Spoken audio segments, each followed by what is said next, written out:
Hari Om. Sri Gurubhyo Namaha. Satchidananda Rupaya Vishwotpatyadihetave Tapatraya Vinashaya Sri Krishnaya Vayam Namaha. Yam pravrachantamanopetakrutyam Dvaipayano viraha katara ajuhava Putreti tanmayataya taravo bineduho Tam sarvabhuta Hrudayam munimanatosmi Janmadyasya yatodvayaditarata Schateshvabhignaswarat Tene brahma hrudaya adikavaye Muhyanti yatsuraya Tejo varimrudam yadam vinimayo Yatra trisargo mrusha Dhamna sena sada nirastakuhakam Satyam param dhimahi Narayanam namaskritya Naram chaiva narottamam Devim saraswatim vyasam Tato jayamudhirayet Om Hari Om. I welcome you all to this Bhagavatam session. And I have sent the slokas, dhyana slokas on the group. So please practice that so we all can chant at the same time. And you all switch off your mics, but you can chant from the other side. Okay. So quite a few slokas are there, 1, 2, 3, 4. Okay, 4 of them. The reason is knowing the story is not important. Having the bhakti bhava, developing the bhakti bhava, experiencing the bhava inside, that is the one which is going to lead us to the inner peace, joy and the bliss. So I have put this, the flute music. That flute music is very calming. And I request all of you to, just for at least 5 minutes before switching on your mobiles, please listen to that music or just meditate. Focus on your breath and go into yourself. So when we go in, the focus is better. The mind also calms down. And when the mind is calm, it's easier to absorb the knowledge.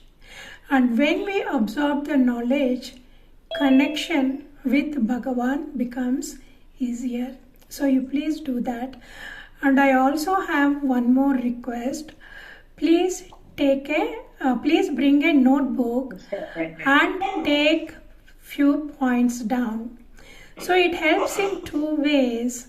One is to focus on the important points and write down. And after the class is over, if you can spend around 10 minutes recollecting what you have heard and what is the lesson we have learned from that to apply in our life. So that will be a wonderful thing to do if you all can write down the points. Now here with Bhagavatam, what are we trying to get? We are trying for God realization. Okay, so that is the only reason why this human body is given to us. And in the past, great masters, they did such a hard tapas in the forest. They left everything and they worked very hard. They dedicated their whole life and they've discarded the comforts also because they wanted God realization. And we are very fortunate to get that knowledge very happily sitting at home, and also the printed books we have. So we are very, very fortunate people. The tapas we can do is to attend the class in right time. I am not being critical of you. I am very keen. All of us should get God realization. Okay, so please try to come in time, because I don't want you to miss the important points which I mentioned in the beginning of the class.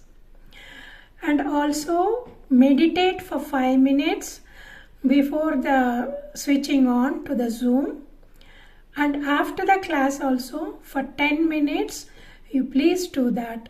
And when you do it, you will get immense benefit, and the result is we will be able to connect to Sri Krishna. Now what more we want in life apart from connecting to the Bhagavan? When we connect to the Bhagavan, we experience the joy in us, the peace in us, and that absolute silence in us. Is it not the one we have been looking around all through the life, doing various things, hoping we will find happiness, we will find inner peace? So it is not there. It is in us, and how to reach that place, Bhagavatam had given beautifully step by step. And it is written only for people like us who belong to the Kali Yuga with lot of restless mind, distress, and the mind going around into the external world. So we are very lucky, and we will follow all the instructions given by Sukha Maharshi to Parikshit Maharaj. Parikshit Maharaj was very lucky. He had a notice of 7 days. You are going to die in 7 days. We are not that lucky. We are not going to get any notice. And it can come any time. And what we should have is, if we have Sri Krishna in our mind all the time, we will reach Him only, and not falling back into the cycle of the birth and the death. So in the previous 3 classes, we have discussed about the Mahatyam of the Bhagavatam. What wonderful things can happen to us by listening to Bhagavatam. So the first story we heard was about the Bhakti Devi. Bhakti Devi's 2 sons, Jnanam and Vairagyam, they've grown old and they become weak, and they have been revived by listening to the Bhagavatam. And that following one was Dundukari, who had committed so many sins all through his life. And he also got liberated by listening to the Bhagavatam with full dedication. And at the end of the 7 days, he got liberated. And not only he got liberated, the other people who were with him, who did not get liberated with that Saptaham, Gokarna had conducted another Saptaham, And all these people also got liberated at the end of the second Saptaha. Okay, so these are all written in the Bhagavatam, and Bhagavatam is a Grandhavataram. It's a avataram, literary avataram of Sri Krishna. If we are touching Bhagavatam, we should have that feeling, I am touching Sri Krishna. If I am reading Bhagavatam, we should get that feeling, I am reading all the lessons taught to us by Sri Krishna. If you are listening to Bhagavatam, you should have that feeling, I am listening to the teachings of the Bhagavatam. I am listening to the teachings of the Sri Krishna. Sri Krishna wants me to get back to him. Krishna chose me, and that is why he had put me in this group. And I am going to listen to Sri Krishna because he wants me to get back to him. So that is the feeling we should have. All along the Bhagavatam, we should connect to the Bhagavan. And the first 9 cantos are like a purification process. Step by step, the various devotees' life stories are mentioned, and the amount of tapas they did, how did they do it, and what kind of ragadveshas had brought them down, and then how did they get up again. Okay, so all these ragadveshas which are mentioned in the Bhagavatam are the ragadveshas which we are struggling with. So it's a hard struggle, and we need a lot of patience, because all these ragadveshas had been accumulated over lakhs and lakhs of janmas. And it won't just go away with 2 years of attending the classes, or even 5 years of attending the classes, or even 10 years of attending classes. It takes so long time, and for that what we need is patience. Lots and lots of patience is required. And then we have to be submissive to the Guru. When we are submissive to the Guru will pull us out of all the negativity we have. So when we become pure-hearted, and in that pure heart only, Sri Krishna enters and he establishes the place in our own heart, and he stays there, and at the end of this janma, he will take us to his abode. Okay. So now we will enter the Bhagavatam, and the first sloka of the Bhagavatam, the first skanda and the first chapter, the first sloka is, it's a prayer song. Janmadhyasya yato dvayadi tarata, which we just did. Okay, so what it is actually, we are worshipping. Okay, I meditate upon the power from which the creation had come, and the power which is sustaining the creation, and the power which ultimately resolve the whole creation into you. And I meditate upon that power which has given the Vedas to Brahmaji at the beginning of the creation, and who gave the knowledge how to create the whole universe. I meditate upon that Bhagavan. And after the creation, the power which has entered all these names and forms, I meditate upon that. I meditate upon, and that power is nothing but the consciousness. If anybody touches us, we are aware, isn't it? So we are aware that somebody is touching because of the presence of the consciousness. And if we touch the body, dead body is not aware because there is no consciousness. And that consciousness is nothing but Bhagavan. And that consciousness is in the Trisarga. So what is that Trisarga? The Trisarga is 3 states. Jagrata Avastha, which is a waking state, then the dream state, and then the deep sleep state. Okay. So even though we are sleeping, when we have the deep sleep, we are not aware whether I am a man or a woman.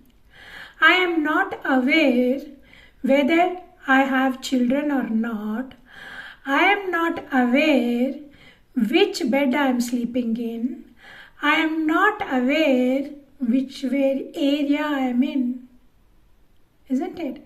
In deep sleep state, we are not aware of anything. We are not there at all. But the consciousness is still there. That is why our lungs are working, heart is working, kidneys are working, the whole system is working, and whatever we have eaten before going to the bed, the whole thing is digested and is distributed to the respective places because of the consciousness. So I am speaking to you because of the presence of consciousness. And in the dream, I see the dream objects because of the consciousness. And in the deep sleep also, the consciousness is there, which is making the system work. And when we wake up in the morning, what do we say? I had a good sleep and I feel relaxed and fresh. Okay, we are saying that because of the presence of the consciousness, and this consciousness is actually there beyond this body mind complex also, and that is the pure consciousness. That pure consciousness, the original consciousness, is pervading this whole body, and it is making this body sentient. Okay, so this is the consciousness. Now what is that consciousness? That consciousness is nothing but Bhagavan. Okay, so that consciousness is Bhagavan. So that means if I am saying, sorry, something had come.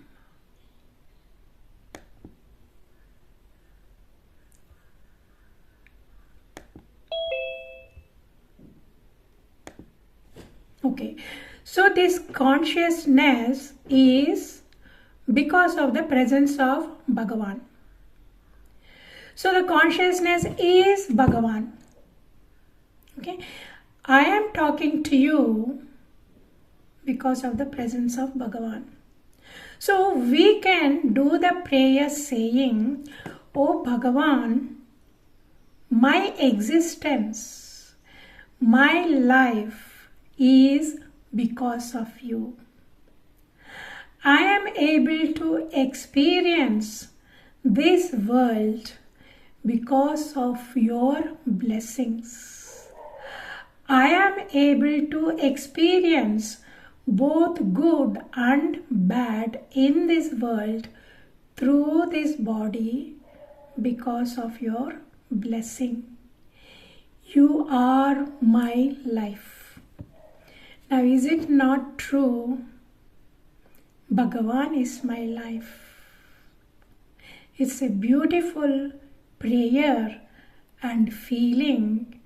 When we do the puja, we just in front of the God and say, Bhagavan, you are my life. You are everything for me. Is it not true? Everything. The way the body-mind complex is working, because of Him. The experiences are because of Him. The gift of this human body, the highly sophisticated equipment in the creation, is the human body. So, I have this blessing of entering, experiencing this human body and studying Bhagavatam for the purpose of God realization is the greatest blessing you have given me. Okay, so this is the meditation and the prayer of gratitude to the power, to the Bhagavan, who is the creator, sustainer and resolver. Now here the name Rama or Krishna or Shiva is not mentioned. What is mentioned in this particular sloka is Satyam Param. What is that Satyam Param? Absolute truth, the supreme truth, the ultimate truth. And what is that ultimate truth? We can say it is, if we like that name, Brahman, which the Vedantins use, or the Bhaktas, they prefer to use the name Krishna Tattvam. Krishna body is a limited, but the Tattvam, Krishna Tattvam, is all pervasive. And all these creation, sustenance and destruction is because of the Krishna Tattvam. We have come out of the Krishna Tattvam, stay for a while, and we go back to the Krishna Tattvam. So it shows before the birth we belong to Krishna, and after the death also we belong to Krishna. And if we are having these experiences because of His blessing, but if we do not follow the path of Dharma, we are going to move away from the Krishna, and then we are going to experience the misery and go through the cycle of the birth and the death, which includes the various forms of the bodies. Okay, so now this Krishna Tattvam is the one which we have to remember mostly, because it is a bigger picture. And when we remember this bigger picture, we become broad-minded. And when we remember this bigger picture, whatever is happening in our life, whatever challenges we have to go through, which are quite painful sometimes, we will be able to bear it without much pain, not as much as before coming to the Bhagavatam, because our picture is much wider. We are looking at the Krishna as the infinite consciousness. we are looking at Krishna as the same Tattvam which has entered every single living being on earth. So which means what? It is the Krishna. It is the Krishna Tattvam which is present in all the bodies. And when we abide in this knowledge, we see God everywhere. And we become aware of His presence. And we conduct our life with awareness. So there is so much of deep philosophy in the first sloka, and it is the essence of the Vedas. Okay. Now, how do we develop this awareness, alertness all the time? Suppose there is a youngster who bought a bike, and the bike is fairly new, very expensive bike. It's only about 6 months old. And he was going on the ride, and he went into the ditch. He fell down. The bike got damaged very badly, and he also sustained injuries, and he had to stay in the hospital for 5 days. Now he comes out and he got his bike repaired, which is quite expensive. And now, once he is better, so he had to go back onto the bike, isn't it? He is not going to give up. He shouldn't give up. He has to go back onto that. But now, this time, he will be very, very careful about the ditches. Okay? Even if it is a small ditch, he will try to avoid, because he had a bad experience. And that's the kind of alertness we should have, because we had enough bad experiences in this life itself. Enough number of bad experiences we had. We cried so much, and we went around everywhere looking for help, and we went to so many temples, and we have made so many promises to get out of that problems. So much we had undergone. And not only the bad experiences we had undergone in this Janma, we had undergone a lot in the previous Janma also, but we don't remember.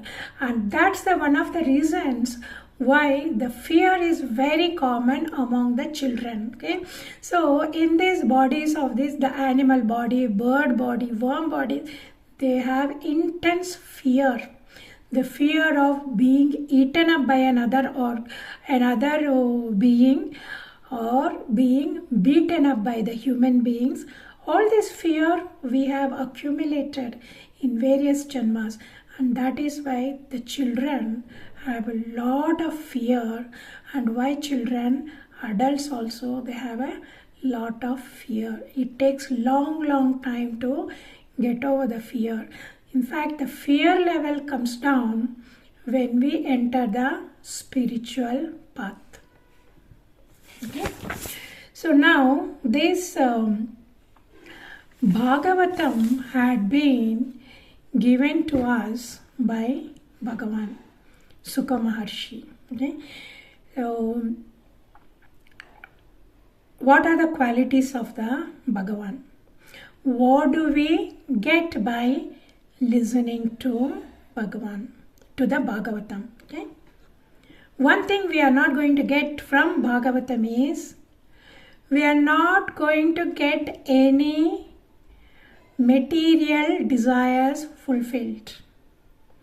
If anybody is looking for fulfillment of material desires, Bhagavatam is not the scripture to approach. If anybody is looking for peace of mind, inner fulfillment and connection to God, and the Bhagavatam is the right scripture. So if we want material fulfillment, we should approach the Vedas, and the Vedas have got various rituals and all to fulfill that. Now, what does the Bhagavatam teach then? It teaches the supreme dharma. The supreme dharma for the human being. And what is the supreme dharma for the human being? Bhakti yoga, to connect to Bhagavan. So the Bhagavatam teaches about the Bhakti yoga, how to become a devotee, how to progress in this Bhakti yoga, and how to connect to Bhagavan.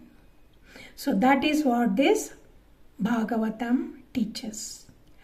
And who is the eligible candidate?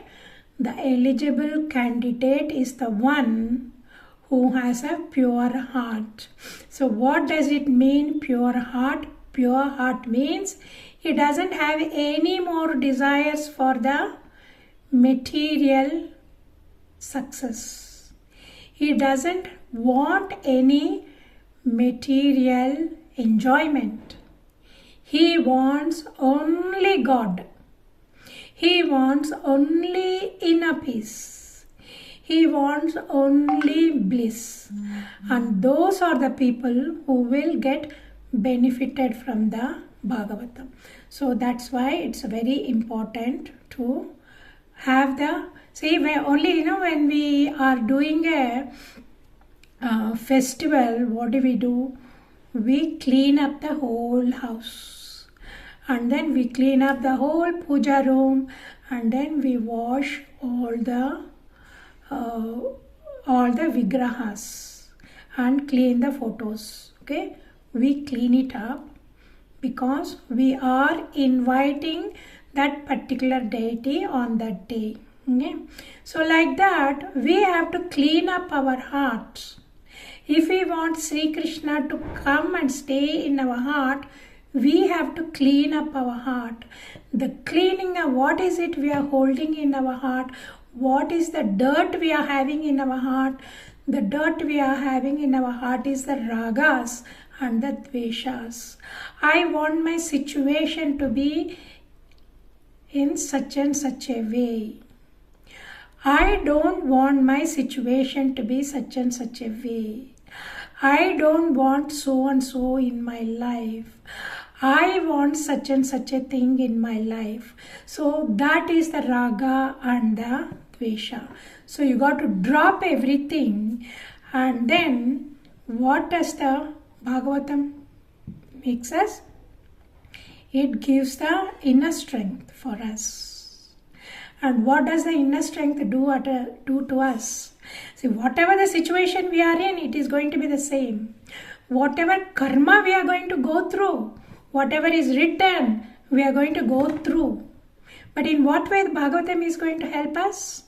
The Bhagavatam helps us by giving the inner strength, so we can take the challenges in life without blaming anybody else, saying that person is responsible for my misery.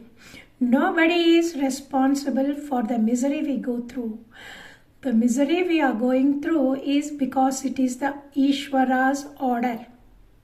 It is the Bhagavan's order. We have done such and such a thing in our past life. So we have to pay off the karma. So we develop the peace of mind. We develop the knowledge, because we know whatever I am going through is my own karma. If I blame others, if I hurt others, my karma is going to multiply. So number one is we stop blaming others and we learn to accept the events without insistence and resistance. Okay? If the situation is like that,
Okay.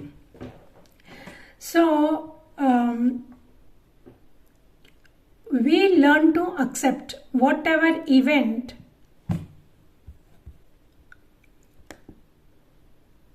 right. I hope everybody can listen to me now, hear me. Oh, fine.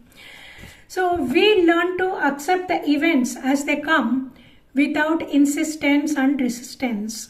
And most of the time our suffering is because we insist certain things and we resist certain changes in our life.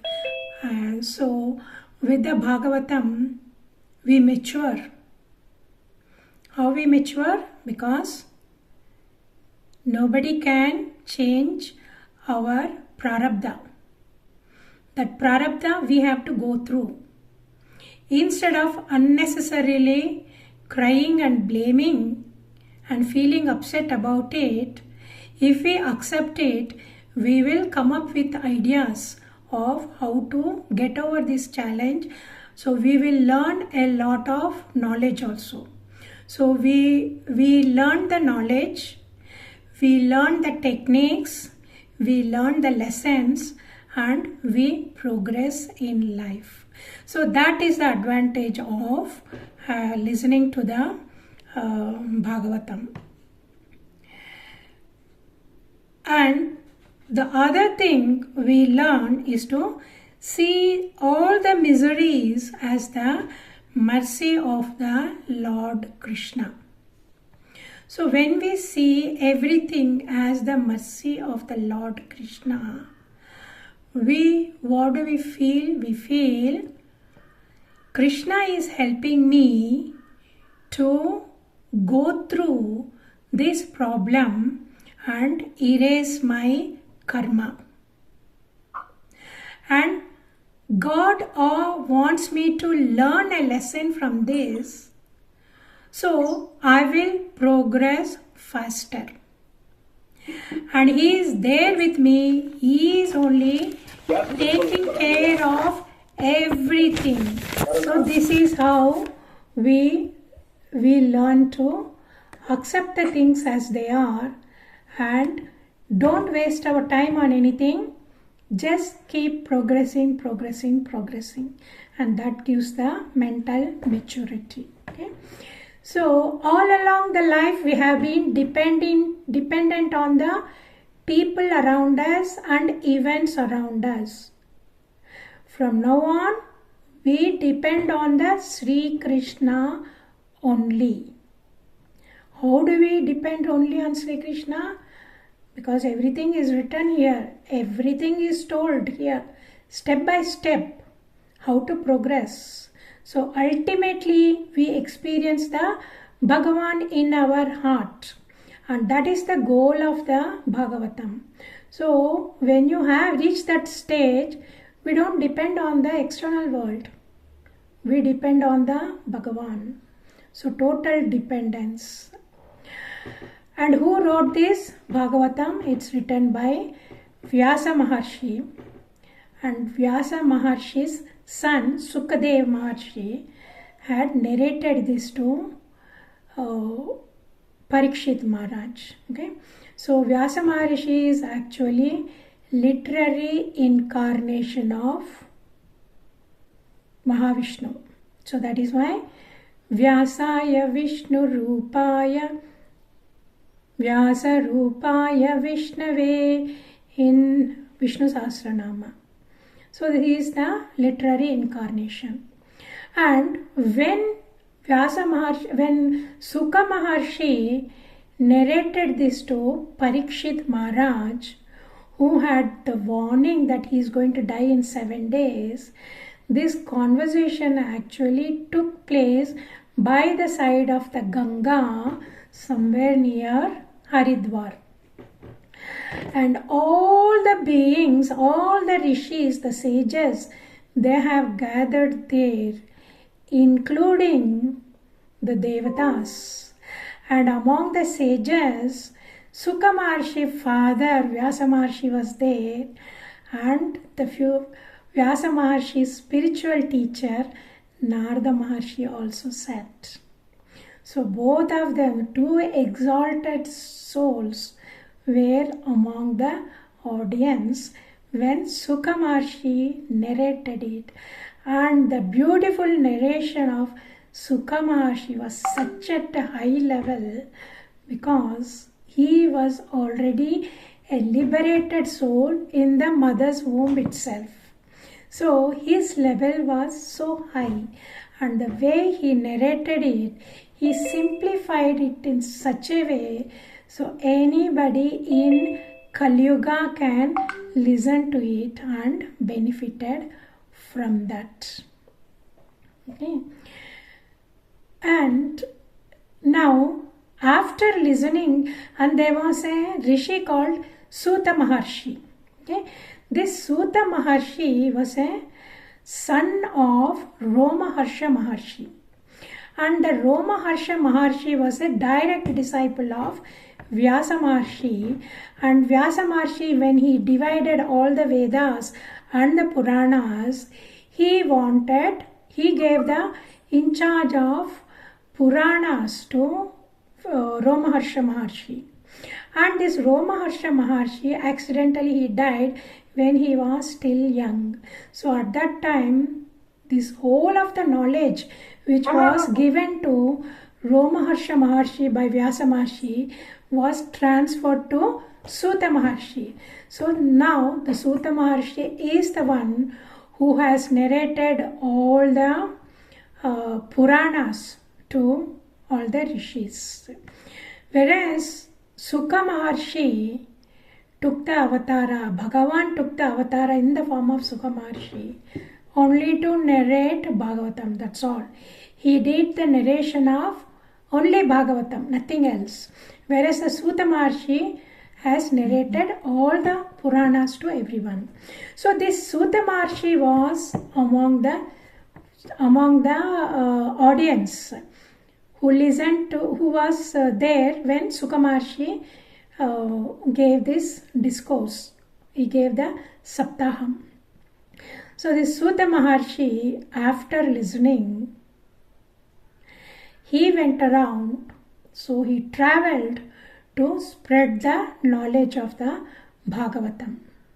So he traveled around 450 miles, approximately 450 miles according to our calculation, to a place called Naimisharanyam. So this Naimisharanyam is a very sacred place. In the past, when all the rishis realized Kali Yuga is coming, the people are going to suffer, so we want to perform the yajnas, continuous yajnas. So which is the place which is suitable for this? So they all went to Mahavishnu, and Mahavishnu had released his Sudarshana Chakra, and he told them whichever place the Sudarshana Chakra stops, that is the most auspicious place. So you perform the yajnas. So that Sudarshana Chakra stopped in the Naimisharanyam, and that place is selected for the to perform this yagas. So there is a tirtha called the Chakra Tirtha, and around that pond, around that tirtham, so many temples are there, and so many pravachans goes there, and so many yagas are performed in that Chakra Tirtha. So that is Chakra Tirtha is in the Naimisharanyam. Now Suta Maharshi has arrived in the Naimisharanyam. There many sages, they gathered together to perform 1,000 years of continuous yagas for the sake of the Kali Yuga people, Because in Kali Yuga there is lot of restlessness, there is lot of confusion, and there are so many fights, and the people are dull, people are short-lived, loss of memory, manda buddhis, and there are a lot of unhealthy vibrations. So these yagas they have performed for the sake of humanity to purify the negative vibrations into the positive vibrations. Okay, so this is the selflessness of the rishis, the compassion of our rishis. They never thought of themselves. They have achieved God. Once you achieve the God, you don't want anything for yourself because God is with you. They want to help the humanity. They want to relieve the humanity from the suffering. And that is why the yajnas are performed. Chanting is performed. Discourses are performed regularly, selflessly, for the benefit of the humanity. And that's why it is very, very important for us, if there is a yaga is being performed somewhere, please take part in that. If you cannot go personally, please send contribution, whichever way you want to contribute. Please contribute for the yaga. And wherever is the jnana yajna is performed, please support our Guru Parampara, and please support the ashramas. And today we have got all the Vedas because of them, who selflessly they gave up everything and they studied. There are so many Vedas are there, so many Puranas are there. Do we have the ability to sit and focus on anything and learn? We don't have that ability. And Sanskritam is very difficult. And once you see, it's very easy to say take the translation and study, but it doesn't give the depth as a Sanskritam does that, and it doesn't purify the mind as much as the Vedas and the chanting does. And you can only chant only when you know Sanskritam. And you can only study and go deep into the meaning of our Vedas only when we sacrifice everything and put the whole mind on us. We are all gruhasthas. We can't do that. They are doing that. So that's why it is important we worship them. They are spreading the word of Bhagavan. We should worship them. We should support them. We should propagate that knowledge. Why? God wants us to do that. God has taken so many avatars only to keep re-establishing the Vedas. The Vedas, the Dharma keeps going down in every yuga. And in every various parts of the same yuga also, the Dharma keeps going down. And every time Bhagavan takes the avatara. We know only about the Dashavataras, but there are many more avatars which are mini avatars which Bhagavan had taken, incarnated just to preserve the Vedas. And what is there in the Veda? It is the Dharma Samstapana. Okay? We are very fortunate to be born as a Hindu in Bharatavarsha and in the place where the rishis have performed the yajnas and spread the knowledge. Okay? This bhumi, this mano, this land is very, very powerful. This land, Bharatavarsha itself, is a very, very powerful. It's a punya bhumi. But unfortunately, our mind is entangled in the material world, and we have lost the connection with the cosmos. The cosmic intelligence is there everywhere. It is all around us. We are pervaded by the cosmic intelligence, but we are not able to tap into it. Why we are not able to tap into it? Because our mind is filled with our associations. We are very body identified. We are very identified and concerned with the people around, with our attachment, with the objects, and the objects we accumulate for the sake of our security. We are spending all our mind in securing security from the objects. We spend lot of time in gaining the extra qualifications, keep studying and keep digging the degrees and keep upgrading our skills. So we will get a better position, and we will get a better salary, and we will get a better position, name and position and power in the society. But we all have that experience. We have seen it. Every single celebrity, every single high achiever had fallen down because the people around them pulled them down because of the competition. Then what happened to our whole life? Our whole life is involved with all these things. Then we are dejected and depressed. By the time we learn our lesson, 75% of our life had gone. And whatever little is left over,